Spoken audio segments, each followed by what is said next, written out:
सो पिछले पार्ट में आप लोगों ने देखा था कि फू और लॉर्ड बीरस के बीच में काफी ज्यादा इंटेंस वाली फाइट चल रही थी और विश जो कि प्लेनेट बीरस की तरफ आ रहा था तो उसे बीरस की एनर्जी सेंस होती है। लगता है लॉर्ड बीरस किसी से फाइट कर रहे हैं, इसलिए विश स्पीड में लॉर्ड बीरस की तरफ बढ़ता रहता है और वहीं बैटलफील्ड में बीरस फू के ऊपर धीरे धीरे हावी होने लगता है और फू को बीरस के अटैक को काउंटर करने में प्रॉब्लम आ रही होती है और बीरस को ऐसा करता देख फू बहुत ज्यादा गुस्सा हो जाता है और अपने पावर्स को और ज्यादा इंक्रीज करने लगता है। लेकिन लॉर्ड बीरस फू को पावर अप करने का मौका ही नहीं देते और उसके ऊपर बिना रुके अटैक्स करने लगते हैं और बीरस के अटैक को काउंटर करते करते फू को फाइनली एक ओपनिंग नजर आता है और अगले सेकंड फू बीरस के पेट पर एक जोरदार मुक्का मारता है। लेकिन लॉर्ड बीरस पर इसका कोई भी असर नहीं होता और बीरस एनर्जी बॉल बनाकर उस पर लगातार अटैक करता रहता है, जिसके चलते वो जमीन पर गिर जाता है। लेकिन लॉर्ड बीरस के अटैक यही नहीं रुकते और वो उसके ऊपर एक बड़े से एनर्जी बॉल से अटैक कर देते हैं। फू नीचे से उस एनर्जी बॉल को अपने करीब आता देख कुछ भी नहीं कर पाता और वो बीरस के अटैक में आ जाता है और उस एनर्जी बॉल के इम्पैक्ट पूरा का पूरा प्लेनेट ही काफी ज्यादा डैमेज हो जाता है। लेकिन तभी हमें दिखाया जाता है फू जो कि काफी ज्यादा इंजर्ड था, इतने बड़े एनर्जी बॉल से हिट होने के बावजूद वो किसी तरह खड़ा हो जाता है। ऐसा देख गोकू और लॉर्ड बीरस हैरान हो जाते हैं कि इतने पावरफुल अटैक को रिसीव करने के बावजूद वो खड़ा कैसे हो गया। फू को देख लॉर्ड बीरस अपने आप को रोक नहीं पाते और उस पर दोबारा से अटैक करने के लिए चले जाते हैं, लेकिन बीरस के अटैक से पहले ही फू बेहोश होकर जमीन पर गिर जाता है और इस समय विश बीरस के प्लेनेट पर पहुंच जाता है। वहां पर पहुंचकर विश देखता है कि पूरा का पूरा प्लेनेट ही पूरी तरह डिस्ट्रॉय हो चुका होता है और विश को देख लॉर्ड बीरस कहते हैं फू को बंदी बनाने के लिए और ऐसा सुनते ही विश फू को एक ऐसे चैन से बांधता है जिससे वो अपनी पावर को रिकवर ना कर सके। उसके बाद विश जाकर लॉर्ड बीरस को हील करने लगता है और वहीं ज़ेनो प्लेनेट के पैलेस पर ग्रैंड प्रिस्ट और ज़ेनो बात कर रहे थे और तभी ग्रैंड प्रिस्ट कहते हैं ज़ेनो सामा मेरे पास एक आइडिया है और ऐसा सुनते ही ज़ेनो पूछते हैं कि किस तरह का आइडिया है उसके पास। हम शायद सुपर ड्रैगन बॉल की मदद ले सकते हैं क्योंकि नैरो को अभी तक पूरी तरीके से रिवाइव नहीं हुआ है, तो शायद हम सुपर ड्रैगन बॉल की मदद ले सकते हैं। और ऐसा सुनकर ज़ेनो सामा थोड़ी देर तक सोचते हैं और कहते हैं कि ठीक है, तो सारे के सारे ड्रैगन बॉल्स को कलेक्ट करो। जिसके बाद ग्रैंड प्रिस्ट जाकर सारे के सारे ड्रैगन बॉल्स को कलेक्ट कर लेते हैं और वो तुरंत सुपर शेनरॉन को बुलाते हैं और शेनरॉन के आते ही ग्रैंड प्रिस्ट उससे विश मांगते हैं ताकि वो नेरको को पूरी तरह से एग्जिस्टेंस से मिटा दे।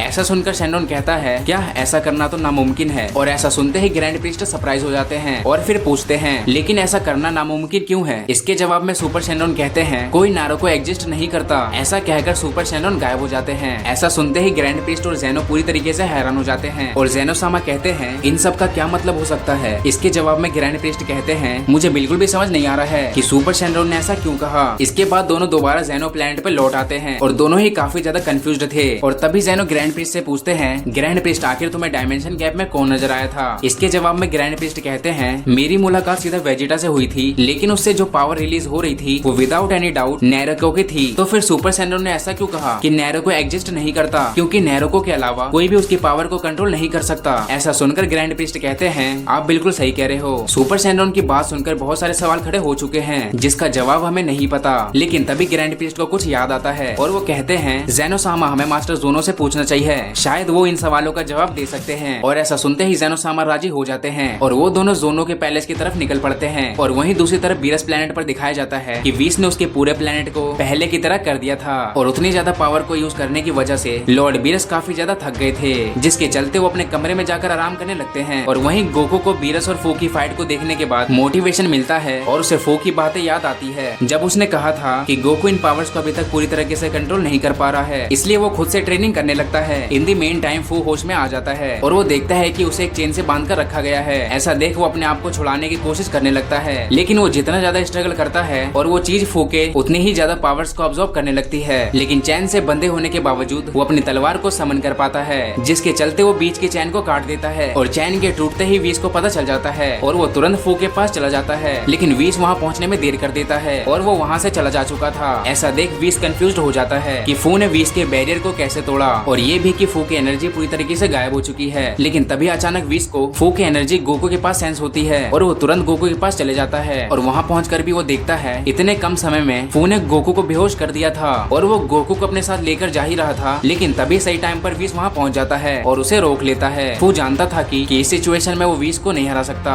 और वो ज्यादा टाइम वेस्ट ना करते हुए अपने पोर्टल में चला जाता है। और दूसरी तरफ ग्रैंड प्रिस्ट और ज़ेनो सामा दोनों ज़ोनो के पैलेस पहुंच जाते हैं। ग्रैंड प्रिस्ट को देख मास्टर ज़ोनो कहते हैं बहुत ही लंबे समय बाद आए ग्रैंड प्रिस्ट। उसके बाद ज़ेनो सामा तुरंत मास्टर ज़ोनो से पूछने लगते हैं कि सुपर शेनरॉन ने हमें बताया कि नेरोको जैसा बीइंग इस मल्टीवर्स में एग्जिस्ट ही नहीं करता, तो आखिर इसका क्या मतलब है। इसके जवाब में मास्टर ज़ोनो कहते हैं सुपर शेनरॉन ने बिल्कुल सही कहा, नेरोको एग्जिस्ट नहीं करता। ऐसा सुनते ही ग्रैंड प्रिस्ट पूछने लगते हैं तो वेजिटा के अंदर जो मुझे पावर्स फील हुई आखिर वो किसकी है? इसके जवाब में मास्टर जोनो कहते हैं आप दोनों को गलतफहमी हुई है, वो वेजिटा नहीं है। ऐसा सुनते ही ग्रैंड प्रिस्ट पूरी तरीके से हैरान हो जाते हैं और कहते हैं ये क्या कह रहे हैं? मैं पूरी तरीके से श्योर हूँ कि वो पावर नेरोको की ही थी। अगर वो वेजिटा नहीं है तो कौन है और उसके पास नेरोको की पावर कैसे आई? वो पावर्स एक्चुअली एक छलावा था। एक्चुअली वो आदरे क्लैन का आदमी था। ऐसा सुनकर ग्रैंड प्रिस्ट दोबारा शॉक हो जाते हैं और वो कहते हैं क्या आदरे क्लैन? लेकिन वो क्लैन तो पूरी तरीके से खत्म हो चुका था ना। इसके जवाब में मास्टर जोनो कहते हैं अब भी उस क्लैन के कुछ मेंबर्स अभी जिंदा हैं और वो आदमी उनमें से ही एक है। इन सब को सुनने के बाद जेनोसामा कहते हैं तो इसका मतलब मेरा भाई रिवाइव नहीं हुआ है। और फिर जेनोसामा जोनो से कहते हैं इससे ये बात तो क्लियर हो जाता है कि उनके रॉयल गार्ड्स में से कोई भी नजर क्यों नहीं आया। और तभी ग्रैंड प्रिस्ट जोनो से वेजिटा के बारे में पूछते हैं। इसके जवाब में जोनो कहते हैं कि उन्होंने वेजिटा और कुछ लोगों को एक अलग डायमेंशन में बंद करके रखा है। इसके बाद जेनो और ग्रैंड प्रिस्ट दोबारा से अपने प्लेनेट रिटर्न चले जाते हैं। उसके बाद प्लेनेट में पहुंचने के बाद विस ग्रैंड प्रिस्ट से कांटेक्ट करता है और उन्हें सब कुछ बता देता है कि उसके प्लेनेट पर क्या हुआ। ऐसा सुनते ही जेनोसामा तुरंत गोकू को उसके पैलेस पर लेके आने के लिए कहते हैं। इसके बाद विस गोकू को लेकर जेनो पैलेस की तरफ निकल पड़ता है और वहीं दूसरी तरफ डायमेंशन गैप में फू रिटर्न आ जाता है। फू को खाली हाथ लौटता देख वेजिटा के जैसा दिखने वाला वो बीइंग कहता है तुम्हें मैंने काम दिया था लेकिन तुमसे वो भी नहीं हो पाया। अब तुम ही बताओ कि तुम्हारे साथ अब क्या किया जाए। इसके जवाब में फू कहता है आई एम सॉरी लॉर्ड, मुझे लगा नहीं था कि वो डिस्ट्रॉयर इतना ज्यादा स्ट्रॉन्ग होगा। कुछ मिलियन सालों में तुम इतने ज्यादा कमजोर हो चुके कि तुमसे एक डिस्ट्रॉयर को नहीं मारा गया। अब ऐसा लगता है मुझे खुद वहाँ जाना होगा। ऐसा सुनकर वो कहता है माय लॉर्ड ये आप क्या कह रहे हैं, आप वहाँ पर खुद जाएंगे। इसके बाद हमें उस डायमेंशन को दिखाया जाता है जहाँ पर यूनिवर्स 7 के रियल वेजिटा जमीन पर बेहोश पड़ा था। लेकिन तभी वेजिटा को सेंस होता है कि एक बीइंग काफी ज्यादा रफ्तार से वेजिटा पर अटैक करने आ रहा है। ऐसा सेंस करते ही वो जाग जाता है और अटैक करने के लिए तैयार हो जाता है। लेकिन जैसे ही वेजिटा उस बीइंग की तरफ देखता है तो वो हैरान हो जाता है क्योंकि उसके सामने कोई और नहीं बल्कि फ्रीजा होता है। फ्रीजा को देख वेजिटा कहता है क्या फ्रीजा, लेकिन तुम जिंदा कैसे हो? तुम्हें तो फू ने मार दिया था ना। ऐसा सुनते ही फ्रीजा कहता है कि तुम्हारा क्या मतलब है, तुम मुझे कैसे जानते हो? फ्रीजा के ऐसा कहते ही वेजिटा उस पर अटैक करने चला जाता है। वेजिटा को ऐसा करता देख फ्रीजा कुछ भी समझ नहीं पा रहा होता है और फ्रीजा के चेहरे पर एक जोरदार पंच मारता है। और वेजिटा का ऐसा बिहेवियर देख फ्रीजा बहुत ज्यादा गुस्सा हो जाता है और वेजिटा पर लगातार अटैक करने लगता है। फ्रीजा को अटैक्स को करने के दौरान वेजिटा नोटिस करता है वो फ्रीजा के सभी अटैक्स को बड़ी आसानी से काउंटर कर पाता है। लेकिन वहीं फ्रीजा को वेजिटा के अटैक्स को काउंटर करने में प्रॉब्लम होती है। ऐसा देख फ्रीजा सोचता है आखिर ये है कौन, आखिर मैं इसे क्यों नहीं हरा पा रहा? कोई मोर्टल आखिर इतना ज्यादा पावरफुल कैसे हो सकता है? और तभी फ्रीजा कहता है तो ठीक है मोर्टल, जैसी तुम्हारी मर्जी। ऐसा कहते ही फ्रीजा पावर अप करता है और अपने अगले फॉर्म में ट्रांसफॉर्म हो जाता है। फ्रीजा को पावर अप करता देख वेजिटा भी सुपर सैन वाले ट्रांसफॉर्मेशन में चला जाता है और वेजिटा को सुपर सैन ट्रांसफॉर्मेशन में होता देख फ्रीजा हैरान हो जाता है और वो कहता है क्या एक सैयन, लेकिन ये कैसे हो सकता है? मैंने तुम सबको अपने हाथों से मारा था। और फ्रीजा का ऐसा अजीब सा बर्ताव देख वेजिटा कहता है आखिर ये ऐसा बर्ताव क्यों कर रहा है? कुछ समय पहले तो इसके और कैकरोट के बीच काफी ज्यादा इंटेंस वाला बैटल हुआ था, कहीं ऐसा तो नहीं है, कहीं ये सब कुछ भूल तो नहीं गया? और यहीं पर हमारा पार्ट खत्म होता है। सो नेक्स्ट पार्ट बहुत जल्द आने वाला है, सो वेट करना। Thanks for watching and bye bye.